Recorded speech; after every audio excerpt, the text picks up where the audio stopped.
Hello, everybody. If you missed class week 3, April 12th through 16th, this is the second thing that you need to be doing for homework. So not just doing the Ed puzzle where you're watching a lecture of what we're going to be doing as we read Bless Me Ultima, okay, and reading chapter 1 and applying it to chapter 1 and then reading chapter 2 if you haven't already, because you need to get up to chapter 2 before I see you again.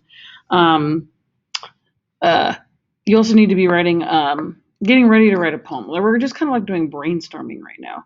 So remember how I assigned you guys to take a photo of something that you think symbolized your year of COVID, like what the last year has been like for you, 2020 till, we started coming back to school.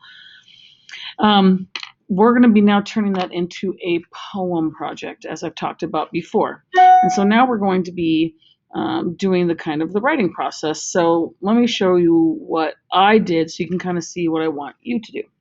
So here's a picture I found. I did not take it. This is not my house. But if I were a student, this is like the idea that I would want. Like I'd thought about the idea of a chair with a lamp and a little table next to in a dark room next to a window, because that's kind of been my life for the last year, literally sitting in an armchair, though mine's green, next to a lamp, though not that fancy, and a little table, but mine's brown wood, not wood painted, next to a window. I've been sitting there kind of like watching the world through the TV in my living room in that chair. I've been talking to friends and family through Zoom on that chair. I have been teaching you guys when the weather was too cold outside from that chair. So I've kind of lived in that chair. And as I look at that, there's a lot of symbolism I think I could do with this. I mean, see how it's all worn out? You can kind of see the kind of dip in it and the fact that it's empty.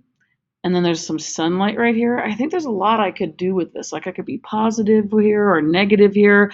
Like I could have it be like the symbolism maybe of, well, I don't know. You tell me in the chat box. What could maybe this be symbolic of? What could that be? So they've had a chance to think about it. My thoughts were, well, it could be this chair being my prison. I'm kind of trapped here. It could be a symbol of me, but the fact that it's empty maybe could be a symbol that I've escaped from my prison. It could be a positive poem about like this is where I was, and now I'm not in it anymore. So maybe I'm outside. I'm not there, or maybe it could be like a ghost because the fact that it's like you could see someone like the dip. Right? Like, so maybe you could kind of insinuate maybe death, like someone's chair that's now empty. Right? So there's so much I could do with that. And so I just kind of wrote a bunch of stuff down, thinking about, what does this picture mean to me? And I just word vomit, just kind of not even worry about it being a poem, not even worrying about it being something that I needed to be perfect. It's just me thinking about what's the story of my poem? What was I thinking about? What does it make me think about when I'm looking at it? So I promise you, all I did was just type a bunch of stuff in like 10 minutes, 5-10 minutes, just thinking about what does this poem mean to me? And then I kind of came up as I was just kind of brain farting onto the paper, for lack of a better phrase, I started to actually think of like what concept I could do with it. So, that's all I want you guys to do. Write a page next to your picture on a doc like this, where you're just kind of writing out all your thoughts that we're going to turn into a poem, because you can turn anything into a poem. Well, I mean, it's got to have words. But really, this is kind of a great first step. I know you might be thinking poetry is hard, but it doesn't have to be. So I just want you to write anything and everything that's kind of coming to your head for your picture, like mine, and then I'll show you how we're going to turn it into a poem. So here's kind of like what mine said. Does yours have to look like mine? No. But this is just kind of where I was going. So here we go. Empty chair in an empty room, sitting for hours upon hours, watching the news, the counting of deaths, the counting of positive tests, the counting of days, weeks, months, thinking about all the empty chairs out there from the increasing death toll. Who else won't come home? Will I end up not coming home? Am I destined to end my life in this chair? Will my chair be empty soon? And then I start talking about something else. I go, parents call almost every day. I mean, my parents. Hoping that someday we can see each other in the flesh. But will that day ever come? An email arrives as I refresh for the umpteenth time. on my computer, right? Mother's email. She never emails me. She never emails me.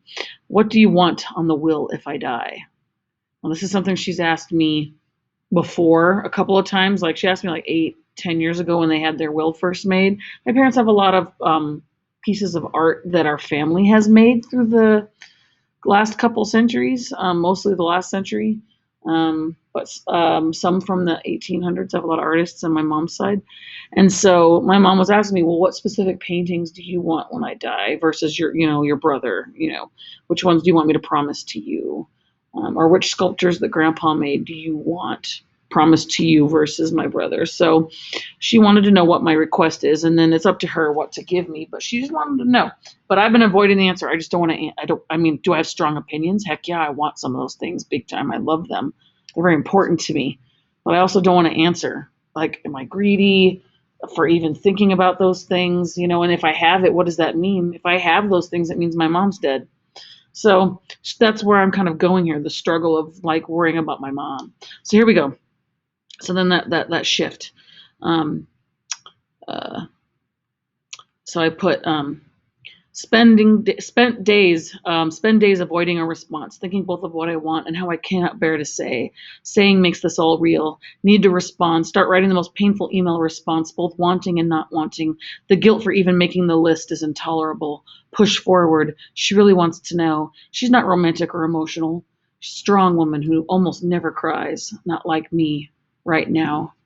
So then I have another shift where I start talking about like the things I want. I haven't finished it, but same thing with you. It's a work in progress, right? As long as you've got like a good fat, about as much as I've got writing, you're in a good place. So then I put item 1, the small, my favorite landscape painting in the living room grandma painted. It's so beautiful. I love it. And then I put in parentheses kind of my thoughts about it. So I've got this listing of what I want and then my feelings about asking for it. So then I put, to look at it at my own wall will give me double the pain. Item 2, the bronze bust of uncle that grandpa made. My uncle who died in a car accident when he was 21, who I never met. So then I'll put, and prints my thoughts, or should my brother get it? He looks just like him. Item 3, the small 18th century portrait Aunt Louise meant for me. So why do I feel bad asking for it? It's a painting my great aunt painted in the 1800s.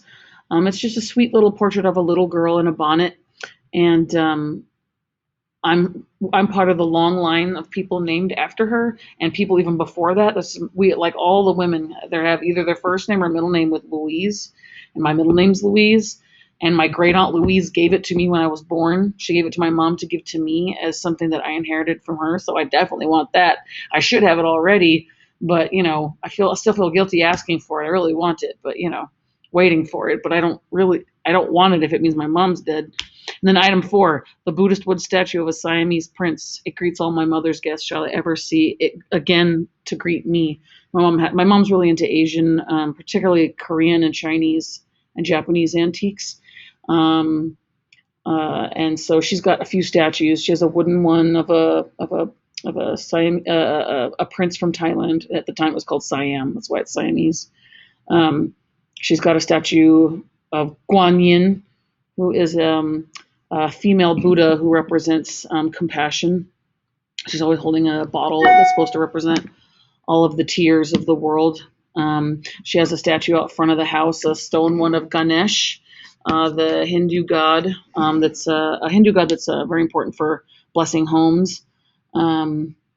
So stuff like that. So anyway, there's a bunch of stuff that I would probably add to this list, to kind of just keep going with this kind of. But that's all I really want you to do. So I'm going to turn it into a poem now.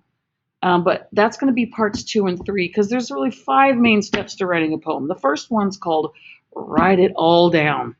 Just anything and everything. Don't worry about being perfect, and that's what I want you to do. And then we'll worry about steps 2 and 3 next week, and we're going to have a poetry workshop where you guys can work on doing what's called read it out loud and cut the fat. And I'll explain what that means later. But that'll start looking like a poem, okay? So I need you to get this to at least look like this, something like this, right? In your own voice. Don't worry about it looking like mine. Just your own thoughts, your own honesty, your own feelings, your own story.